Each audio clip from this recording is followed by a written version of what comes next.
भारत को जगाने हेतु स्वामी विवेकानंद की पुकार। स्वामी विवेकानंद का व्यक्तित्व व उनके विचार शाश्वत हैं। उनके विचार आज भी लोगों के मन को जागृत करने के लिए प्रेरणा स्रोत है। उन्होंने भारतीय संस्कृति के मूल तत्वों को एवं वेदों व उपनिषदों के ज्ञान को जन सामान्य के लिए इस तरह प्रस्तुत किया कि आज उनके वही विचार लोगों के लिए अग्निमंत्र बन गए हैं। उत्तिष्ठत जागृत प्राप्य वरानि बोधत, अर्थात उठो जागो और तब तक मत रुको जब तक कि लक्ष्य पूरा न हो जाए।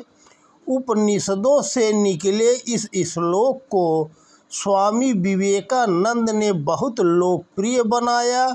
यह मंत्र उन सभी भारतीयों विशेषकर युवाओं के लिए प्रेरणा का महामंत्र है जिन्हें शिक्षा अर्जन के उपरांत नए कार्यों के माध्यम से एक नए भारत का निर्माण करना है। मिशिगन विश्वविद्यालय में पत्रकारों के एक समूह से स्वामी विवेकानंद ने एक बार यह कहा था कि फिलहाल यह आपकी सदी है, लेकिन 21वीं सदी भारत की होगी। संकालू और निराशावादी स्वभाव के लोग आज भी इस बात पर संदेह कर सकते हैं कि क्या भारत सभी वर्जनाओं से ऊपर उठकर दुनिया की एक प्रमुख अर्थव्यवस्था बन पाएगा। लेकिन बुद्धि के मौजूद रुझानों से ऐसी उम्मीद की कई किरणें नज़र आती हैं। विश्व बैंक, अंतर्राष्ट्रीय मुद्रा कोष और अन्य कई तरह की वैश्विक एजेंसियों का यह मानना है कि भारत विकास की सही दिशा में अग्रसर है। हालांकि इसमें कई तरह की बाधाएं और चुनौतियां भारत के सामने अभी भी है जिनका उसे सामना करना है। कई तरह के पूर्वाग्रहों से निपटना है और यही विचारधारा को अपनाना है। नए भारत की बुनियाद को मजबूत बनाने के लिए यहाँ सामाजिक सौहार्द, शांतिपूर्ण समावेशन के साथ ही समाज में समानता की राह में आने वाले अवरोधों को दूर करने की ज़रूरत है। राष्ट्रपिता महात्मा गांधी ने एक बार कहा था कि भारत की आत्मा उसके गाँव में बसती है।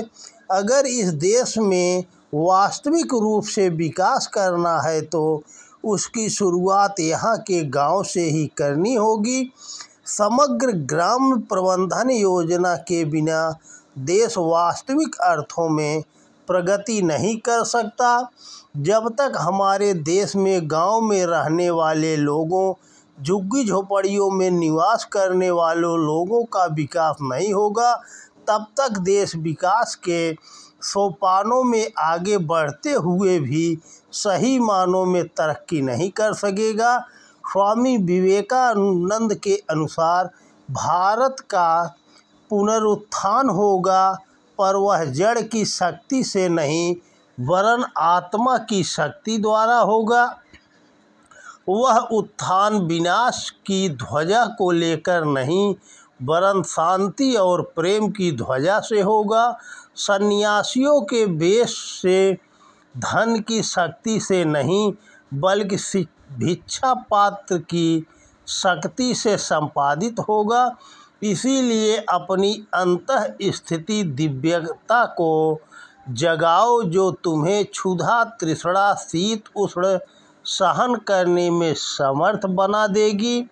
विलासपूर्ण भवनों में बैठे बैठे जीवन की सुख सामग्री से घिरे हुए रहना और धर्म की थोड़ी सी चर्चा कर लेना अन्य देशों में भले ही शोभा दे, पर भारत को तो स्वभावतः सत्य की इससे कहीं अधिक पहचान है। वह तो प्रकृति से ही अधिक सत्य प्रेमी है। वह कपट वेश को अपनी अंतः शक्ति से ही ताड़ जाता है। तुम लोग त्याग करो, महान बनो। कोई भी बड़ा कार्य बिना त्याग के नहीं किया जा सकता।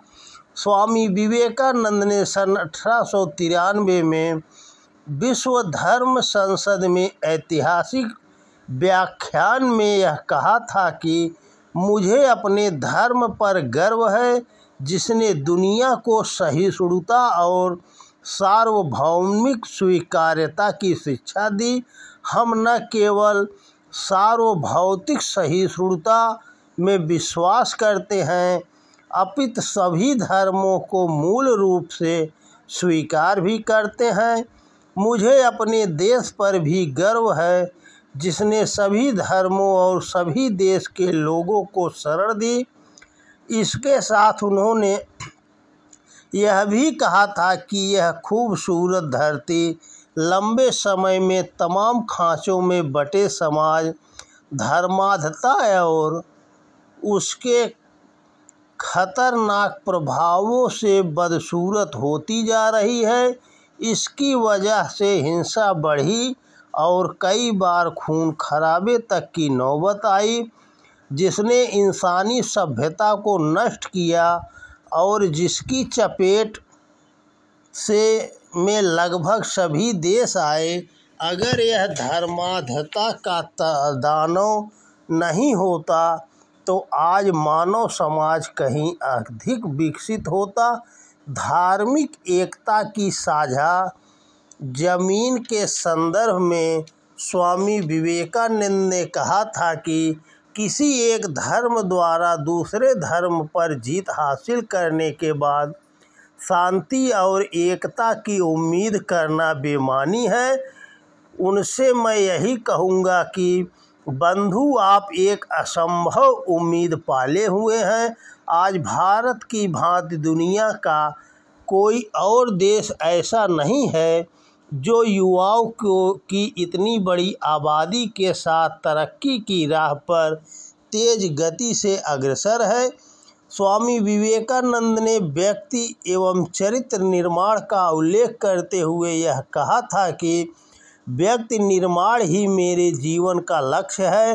मैं ना तो कोई नेता हूँ और ना ही समाज सुधारक। मेरा काम ही व्यक्ति और चरित्र निर्माण का है।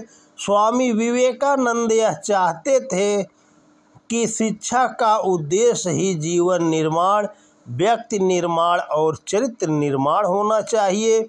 हमें ऐसे ज्ञानी, कुशल और सही दृष्टिकोण वाले पुरुषों व महिलाओं की ज़रूरत है जो सामाजिक कायाकल्प को रफ्तार दे सके, उसकी गति तीव्र कर सके। स्वामी विवेकानंद जाति और नस्ल से परे मानवता के उत्थान में विश्वास रखते थे। मानवता की प्रगति और अस्तित्व के लिए उन्होंने आध्यात्म की अहमियत पर बल दिया। वह सिद्ध आध्यात्मिक उपदेशक थे जिन्होंने पश्चिमी दुनिया को भी योग और वेदांत से परिचित कराया।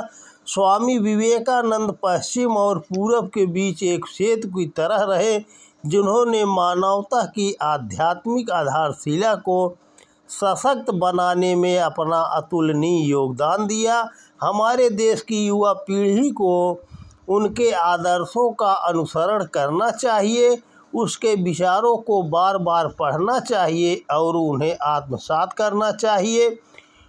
उनके विचार अग्निमंत्र कहे जाते हैं और उन्हें पढ़ने वालों व उन पर चिंतन करने वाले लोगों पर आश्चर्यजनक रूप से असर करते हैं, लोगों के आत्मविश्वास को ज़बरदस्त ढंग से बढ़ाते हैं। स्वामी विवेकानंद एक महान राष्ट्र निर्माता थे। देश की प्रगति में अवरोध पैदा करने वाले कुछ शरारती तत्वों द्वारा कुत्सित प्रयासों के दौर में उनकी शिक्षाएं अधिक समीचीन है। हम भारतीय हमेशा से ही सर्वधर्म समभाव में विश्वास करने वाले और सदैव शांति एवं सौहार्द की कामना करने वाले रहे हैं। शांतिपूर्ण सह अस्तित्व ही सदैव से हमारा मूल मंत्र रहा है। ऐसे में हमें अपनी समृद्ध सभ्यता की विशेषताओं को स्मरण कर उसे पुनर्जीवन करना होगा। देश के नागरिकों को अपने गौरवशाली इतिहास का स्मरण करते हुए श्रेष्ठ विचारों को अपनाते हुए आगे बढ़ना होगा। तो दोस्तों नमस्कार। वीडियो पसंद आए तो ज़्यादा से ज़्यादा शेयर करें। जय श्री कृष्णा, राधे राधे, जय हो स्वामी विवेकानंद।